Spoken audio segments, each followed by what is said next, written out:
Assalamualaikum warahmatullahi wabarakatuh.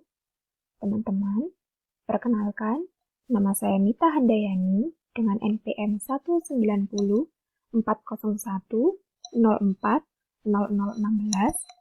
Saya dari Prodi PPKN Angkatan 2019 di Universitas Kanjuruhan Malang. Nah, teman-teman, pada video kali ini, saya akan menyampaikan materi dari mata pelajaran PPKN kelas 9 SMP atau MTS.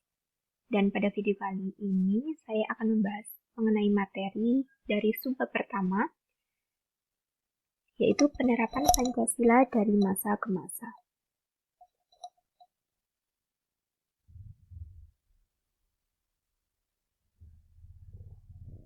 Teman-teman, kedudukan Pancasila sebagai dasar negara dan pandangan hidup bangsa telah disepakati oleh seluruh bangsa Indonesia.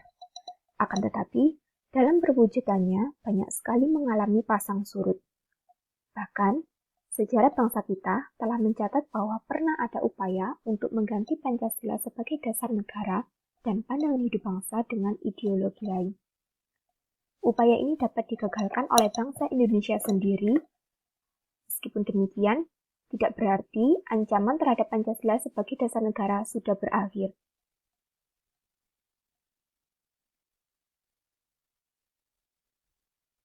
Teman-teman, sesungguhnya perwujudan nilai-nilai Pancasila sebagai dasar negara telah dilaksanakan sejak masa awal kemerdekaan, Orde Lama, Orde Baru, dan masa reformasi sampai sekarang. Namun, dalam pelaksanaannya selalu mengalami pasang surut. Pada pembahasan kali ini, saya akan membahas mengenai pelanggaran-pelanggaran terhadap nilai-nilai Pancasila.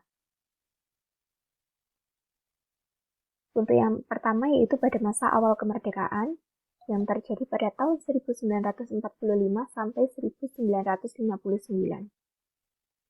Pada periode ini, penerapan Pancasila sebagai dasar negara dan pandangan hidup mengalami berbagai masalah.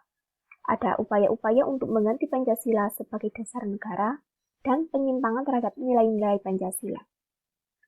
Upaya-upaya tersebut diantaranya adalah sebagai berikut.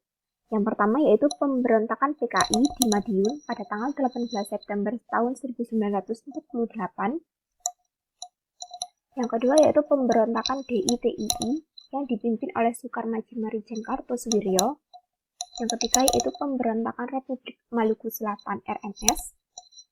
Yang keempat yaitu Pemerintah Revolusioner Republik Indonesia PRRI atau Perjuangan Rakyat Semesta Permesta yang dipimpin oleh Syarifuddin Prawiranegara dan P.J. Sumual yang terjadi pada tahun 1957 sampai tahun 1958 di Sumatera dan Sulawesi. Yang kelima yaitu APRA, Angkatan Perang Ratu Adil. Yang keenam yaitu perubahan bentuk dari Republik Indonesia Serikat menjadi Negara Kesatuan Republik Indonesia, sedangkan konstitusi yang berlaku adalah Undang-Undang Dasar Sementara tahun 1950. Selanjutnya yaitu pada masa Orde Lama, yang terjadi pada tahun 1959 sampai 1966. Pada periode ini, penyimpangan terhadap Pancasila dan UUD NRI tahun 45 diantaranya adalah sebagai berikut.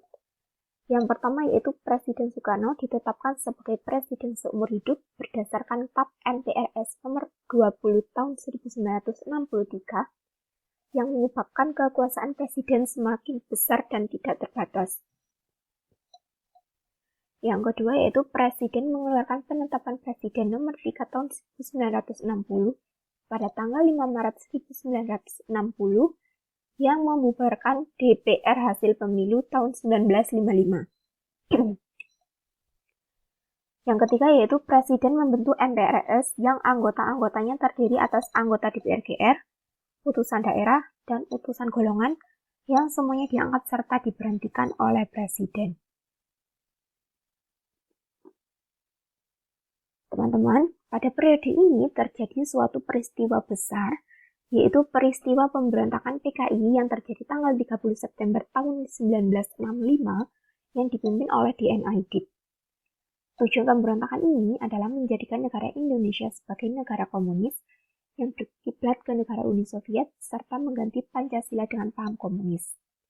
Tentu saja teman-teman hal tersebut sangat jauh dari nilai-nilai Pancasila, karena sejatinya nilai-nilai Pancasila, yaitu pada sila pertama merupakan ketuhanan yang Maha Esa.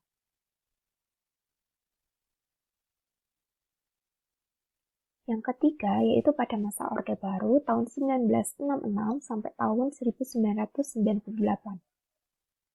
Era ini dikenal sebagai Orde Baru dengan konsep demokrasi Pancasila. Visi utama pemerintahan Orde Baru adalah untuk melaksanakan Pancasila dengan UUD NRI tahun 1945 secara murni dan konsekuen dalam setiap aspek kehidupan masyarakat Indonesia. Dengan visi tersebut, Orde Baru memberikan secerca harapan bagi rakyat Indonesia, terutama yang berkaitan dengan perubahan-perubahan politik dari yang bersifat otoriter pada masa demokrasi terpimpin di bawah Presiden Soekarno menjadi lebih demokratis. Namun dalam kenyataannya teman-teman, perwujudan nilai-nilai Pancasila tidak berjalan sesuai wacana ini. Dan sama seperti pada periode-periode sebelumnya juga terhadap pelanggaran terhadap nilai-nilai Pancasila. Adapun penyimpangan terhadap nilai-nilai Pancasila, yaitu yang pertama, kebebasan berpolitik dibatasi dengan jumlah partai politik yang terbatas pada 3 partai saja. Partai tersebut yaitu PDI, P3, dan Golkar. Golkar selalu menang dalam pemilu karena pegawai negeri dan ABRI wajib memilihnya saat pemilu.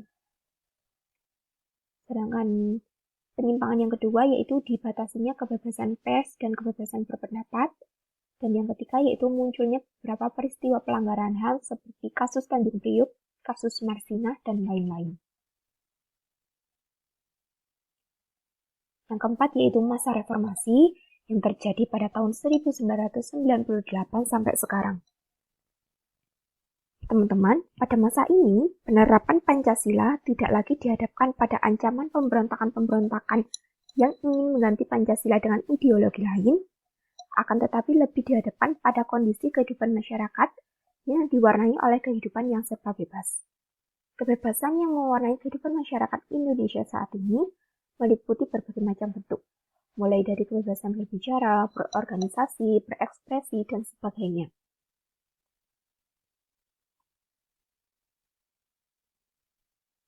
Kebebasan tersebut di satu sisi dapat memacu kreativitas masyarakat, tapi di sisi lain juga bisa mendatangkan dampak negatif yang merugikan bangsa Indonesia sendiri.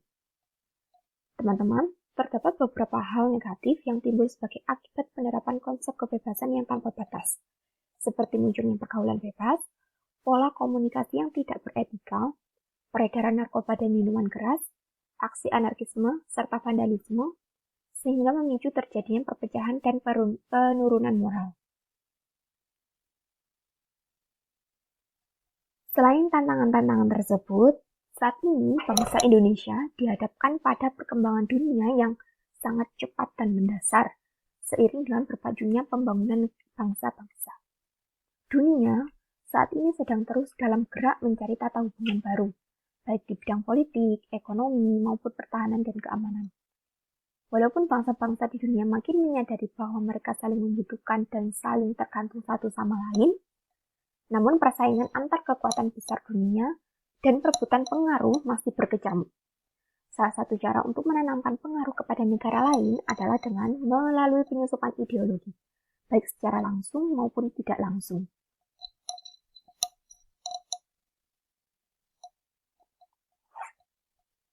Teman-teman, berdasarkan penjelasan tadi, dapat saya simpulkan bahwa Pancasila merupakan ideologi terbuka, bahwa sejatinya perwujudan nilai-nilai Pancasila selalu mengalami pasang surut.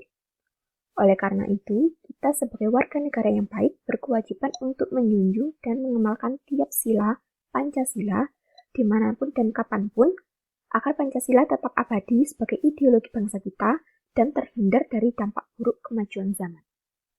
Teman-teman, sekian penjelasan dari saya. Sampai jumpa di video selanjutnya. Terima kasih banyak atas perhatiannya. Wassalamualaikum warahmatullahi wabarakatuh.